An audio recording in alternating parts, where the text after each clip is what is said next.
I said last night, how has your program worked out? You've been good to everybody in your life. You give them presents, you write them birthday cards and all the shit, right?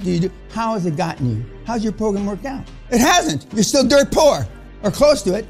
I've done none of the above. I believe President Trump doesn't give birthday cards. He doesn't say thank you. How's his program worked out?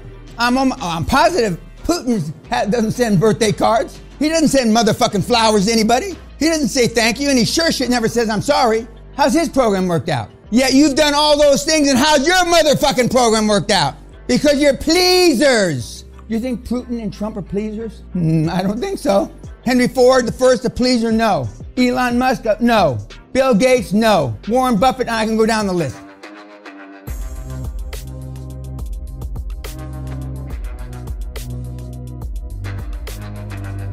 About 10 years ago, Al Gore said that the South Pole would have melted. And as you can see, the South Pole hasn't melted. And if I said something like that on the internet, I would have, no, you're not late, I'm early. Okay, they would be on me like stink on shit. Nobody even mentions it, that Al Gore's full of shit. You can't find anybody that'll say Al Gore's full of shit. And Al Gore's full of shit. Number two is I don't think Al's ever been to the South Pole. Has anybody in here been to either pole? No. I didn't think so. I mean, I've asked that question not a million times. That would be an exaggeration. I exaggerate about a lot of things, by the way. I say I bench press 400 pounds. I only bench press 395. They forgot to put the fucking collars on. I said I used to weigh 300 pounds. I only used to weigh 287. All my heart, I tried to get up to 300 pounds. I couldn't get up to 300 pounds. There's certain things I exaggerate about, but they're not worth the shit. Doesn't mean anything, okay? When I say the world is going down the motherfucking toilet, I'm not exaggerating about that. Otherwise, you wouldn't be here, you sorry, spineless cunts. But this is one of my faves. That isn't Al Gore, by the way, with the snow all over his face. But the North Pole, not South Pole, excuse me. The North Pole will be ice-free in the summer of 2013. Now, my wife and I were at the North Pole in 2015. We were at the South Pole in 2011. And there we are, North and South Pole. There's been 11, arguably 12 expeditions to the poles. 10 of them are dead. You're looking at half of the other one. My wife and I, scientific expeditions. Yet everybody flaps their mouth about it. Nobody, you know how you see on some programs they have on the right-hand column, they call credentials. The guy, Harvard MBA, he did this, he did that. These guys that flap their mouth about climate change, which I call it, they call it global warming, nobody ever asks the credentials. You don't ask the credentials, or you don't want to know the credentials of the people, the other seminars you've been to, the podcasts you listen to, the books you read. Now, in the foreword of a book, now we all know people that write forewords of books, forewords, the first 2-3 pages, this guy's a genius, blah, blah, bullshit. They write forewords for each other, okay? A good portion of the time, I'm not saying they're being disingenuous on purpose, a good portion of the time, the forewords are inaccurate. The guy isn't a fucking genius, yet you read the fucking books. Why don't you Google those people as much as you fucking Google me? Google me and you're trying to find information out. 2 or 3 of you in this room decided to come to the seminar. As soon as you heard me, 5 minutes or 10 minutes or two hours later, you signed up or you tried to sign up. There are people in this room that have researched me for 5 fucking years before you got your sorry, spineless, twat ass in a chair. Why don't you research the other guys, the other gals? Because they tell you it's easy. And even a sorry, spineless cunt like you or you can be a success, which is a fucking lie. You cannot, I'm not gonna ask the question, how many of you, I'll ask it, but I don't want an answer. How many of you were told growing up, you can be anything you want, sonny? What a load of shit. Now, I actually questioned it when I was growing up. And I wouldn't question anything my dad said because he'd knock my fucking teeth out. If he told me it was 41 days in July, by fucking God, when I went to mass, because I wanted to be a priest when I was a boy. I wanted to be a priest. I'd go and I'd pray and say, why did he tell me that? But I'm not gonna tell him he's wrong because he'll fucking knock my teeth out. Most of you should have had your fucking teeth knocked out. Now, if you knock the kid's teeth out, you go to jail. Somebody's got an iPhone, right? I said last night, how has your program worked out? You've been good to everybody in your life. You give them presents, you write them birthday cards and all the shit, right? How has it gotten you? How's your program worked out? It hasn't. You're still dirt poor or close to it. I've done none of the above. I believe President Trump doesn't give birthday cards. He doesn't say thank you. How's his program worked out? I'm positive Putin doesn't send birthday cards. He doesn't send motherfucking flowers to anybody. He doesn't say thank you, and he sure shit never says I'm sorry. How's his program worked out? Yet you've done all those things, and how's your motherfucking program worked out? Because you're pleasers. You think Putin and Trump are pleasers? I don't think so. Henry Ford, the first a pleaser, no. Elon Musk, no. Bill Gates, no. Warren Buffett, and I can go down the list. There's one pleaser on that, and during the break if somebody can figure it out. They never have before. There's one pleaser on my influencers. And it's not Attila the Hun. It's not Genghis Khan, believe me. There's one pleaser on that board. One. I've been saying this for fucking years and taking a lot of shit. And all the big gurus, nobody says it except now, Kevin O'Leary, who I've never met in my whole fucking life. Well, I know him because he's got a bald head and it shines and he should get more powder on his head. But other than that, I don't know him. Business is war. I go out there, I want to kill the competitors. I want to make their lives miserable. I want to steal their market share. I want them to fear me, and I want everyone on my team thinking we're going to win. He's a star from Shark Tank. We all think that, but as far as I can tell, O'Leary and I are the only two saying it. He's ruthless. And I'm jealous because he spoke at my alma mater here recently in the last few months. And my alma mater won't even talk to me. But all the guys you're going to see, and we're going to talk about the founder from last night. And it gets worse. Every night you're going to see a movie about somebody else. He's a bigger asshole that has made billions. And compare that to your program. How's your fucking program working out? Well, we all know how your program's working out. I just got an email from my cousin, one of my two favorite cousins. She just turned 80, and she was a little more than 4 years older than I was, and she was an educator. She was a principal of a school, and it made me think about a lot of the things that we did when we were growing up, or didn't do, I should say. But when I was growing up, and my father was tough on me, beating me, one of his brothers and one of his sisters used to ask him, "Aren't you being too harsh on Dad?" And Dad said words to the effect, this isn't a direct paraphrase, "Well, how's your program working out with your crack whore daughter? And how's your program working out with your fucking lazy, incarcerated son?" And they were easy on them. And so I asked the question, how's your program working out? Well, we know how it's working out because you're here. Now, a couple of you just found me and but I understand that. But for the most part, you tried all kinds of other shit. We took the section out of the information that you provided me so far. We took a section out a long time ago to tell me about the other people that you've gone to see, what you've learned or didn't learn. We took that section out because that was as worthless as toilet paper. Because you deluded yourself into thinking you actually learned something. And you didn't. Or in this part of the world, you didn't. This is Kevin. Kevin also says working 24 hours a day isn't enough anymore. You have to be willing to sacrifice everything to be successful, including your personal life, your family life, maybe more. If you think it's any less, they're wrong and they will fail. Does that sound fucking familiar? And he only just recently came out with this in the last few months. They all think it, but they're trying to paint their legacy. Apparently, Mr. O'Leary doesn't give a fuck about his legacy. They're all trying to paint a different picture of themselves to be remembered by. I want to be remembered being a ruthless cocksucker that took no fucking prisoners, that ripped their head off and shit down their neck. And that's pretty difficult because, after you rip their neck off, you got real strong thighs that keep their body upright. So you got to lean forward to take a dump. And it's fucking hard. It ain't easy. Most of you, your legs aren't strong enough. And in your reports you're going to start giving me, I say you exercise, and I want to know what you exercise. And some of you guys work out 2, 3, 4 hours a day, and I look at you. What the fuck? What are you working out? What are you doing?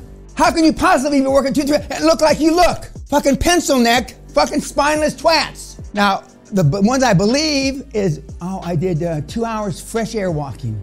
I don't know exactly what that means. I believe it means walking in the park or something like walking on the beach. And you can't hardly get fresh air because of the fucking anyway, that I believe because he looks like a pencil neck piece of shit. Now, occasionally, last seminar, we had some beefy guys, some guys with some fucking muscles. They said they worked out 20 minutes. The guy that was sitting next to him worked out 2 hours, and it's like comparing a pencil to a loaf of bread. People ask me all the time, why are you so tough? Did you learn that? I said, no, it's just dealing with the truth all the time. In business, you've got to deal with the truth. You can't make up stuff, it just happens to you. Reality always comes and bites you in the eye. So why not deal with it from day one? Everybody calls me the mean shark on Shark Tank. That's not true. I'm the only shark that tells the truth. In money, it's just black and white. Either you make it or you lose it. So you might as well deal with the truth right from the get-go. If you're doing something that's going to go bankrupt, why not deal with it now and start something else that maybe will be successful? The truth is what's important. Not the fake side of things, because you're always telling yourself things are going to work out, but in reality, sometimes they don't. Deal with it, get over it, pick yourself up off the floor, and start again. That's what entrepreneurship is all about. When I see an idea I really hate and I know it's going to fail, I often say, take that idea behind the barn and shoot it. I want to be graphic about it. It's like Old Yeller, you've got rabies, your idea's going to die, you might as well kill it and be merciful and go do something else. Taking it behind the barn and shooting it is the right thing to do.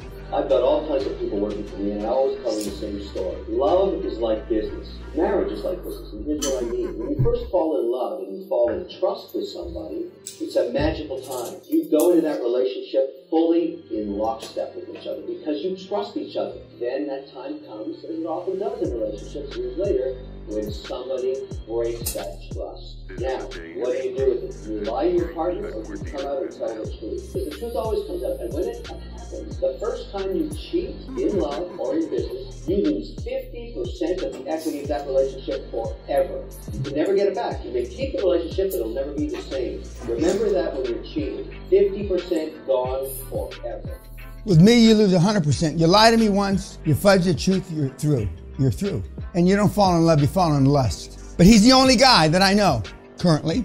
I've taken a lot of heat for posting O'Leary stuff. I've taken more heat about this. The Chinese father who is a spineless cunt at the Grand Canyon, for those of you that saw it on my social media. At the Grand Canyon, they have a plexiglass kind of bridge, infinity bridge, that goes out over the Grand Canyon, and you're standing over the 7,000 feet, whatever it is, and it's plexiglass. And, you know, it hasn't broken. Chinese built it, so I'll leave it at that. But we were there, my wife and I, a couple years ago, and there was a Chinese couple with a 3 and a 5 or a 7 and a 6-year-old kid. And the father was so scared he couldn't go off over the plexiglass thing. He went. So you go out over there, and then on the way back, he was waiting for the kids at the end. So they went out over the Grand Canyon, came back, and Sally and I were watching the kids. And he went like this to hug the kids when they came back. The kids were so embarrassed. They walked by their father and wouldn't hug him. Those kids will never be the same the rest of their fucking life.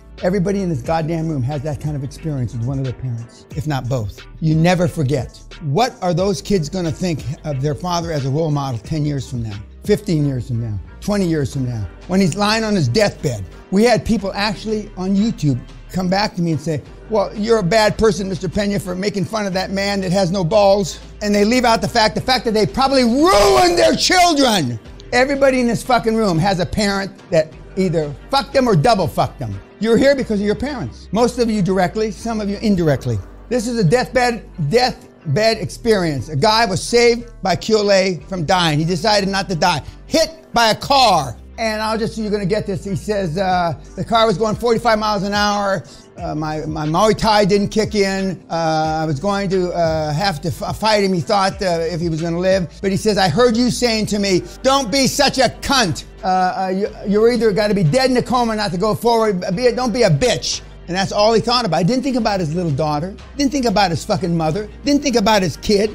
Thought about me. And his life was saved. This is a cult. That's no bullshit. You either want to be rich or poor. That's the cult. You've made the initial decision, you're here. All of you won't be here 3 months from now. We have a 60% dropout rate. And I stopped counting at 60 because I didn't want it to be 96%. Because, you know, but now I know if I said 100% of you are going to fail, we'd still sell out. Because I'm the only game in town. I'm the only choice that you have. It's either that or this.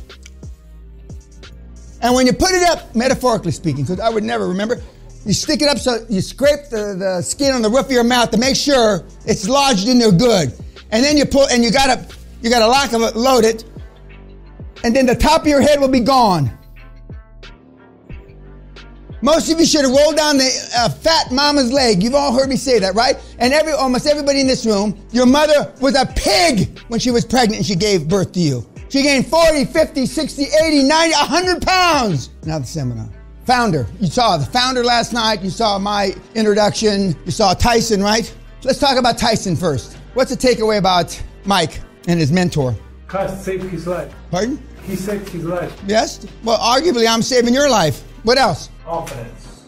Mike has a lot of potential, but without the guidance of cars, he simply wouldn't go anywhere in life. What else? Discipline. Pardon? Discipline. We're naming things all you don't have so far, right? You know, success leaves clues, you fucking spineless cunts. What else, sir? No emotion. Emotional detachment. Emotion. What else? Time to never give up. There's only 2 guarantees in this seminar. 2. If you stop swinging at the plate, I guarantee you won't hit the fucking ball. I guarantee, that's a guarantee, okay? I'm waiting to give you the next guarantee later. What else about Mike? Never give up. Construct a plan to go for. ATP, obviously heavyweight title. Yeah, well, I mean, everybody's got a plan until you punch them in the face. And when we, for those of you that are going to participate in the boxing tomorrow, we've had people that have taken boxing lessons to come and participate in what we're going to do tomorrow. They get knocked out, which I find it very funny. And they paid some fucking moron, and I don't know what level of moron he was, and he might have been a good boxing coach, but you only got what you got to deal with, right?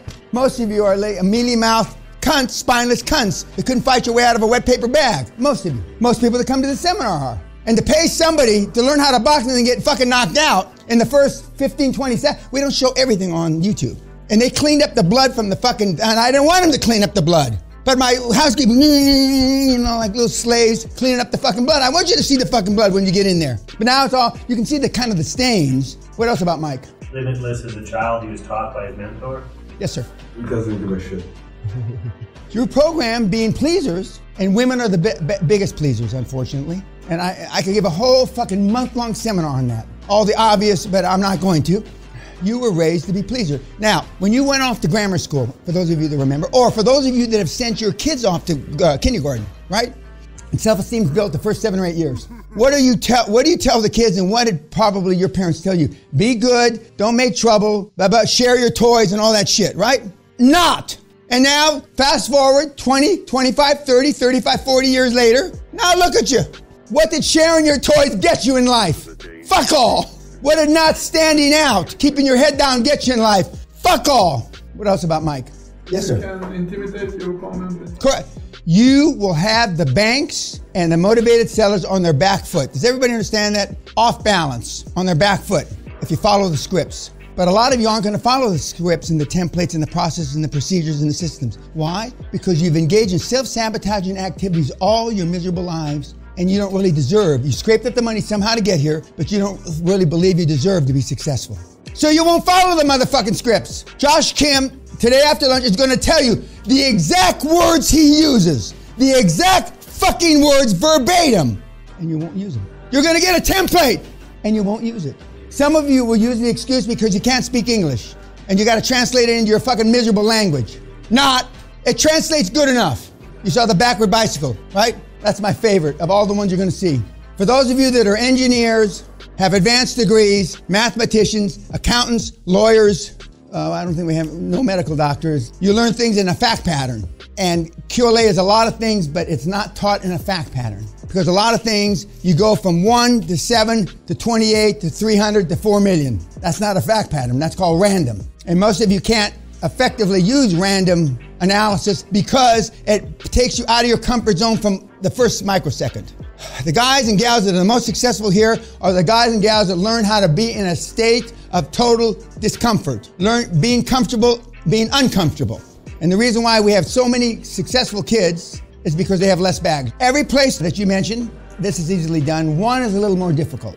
The two places that it's really hard to implement QLA are Russia and the Ukraine. Although we're doing it there, but you got to take some other things into account. Okay, YouTube, we'll see you tomorrow. Or not tomorrow, we'll see you later. Thank you.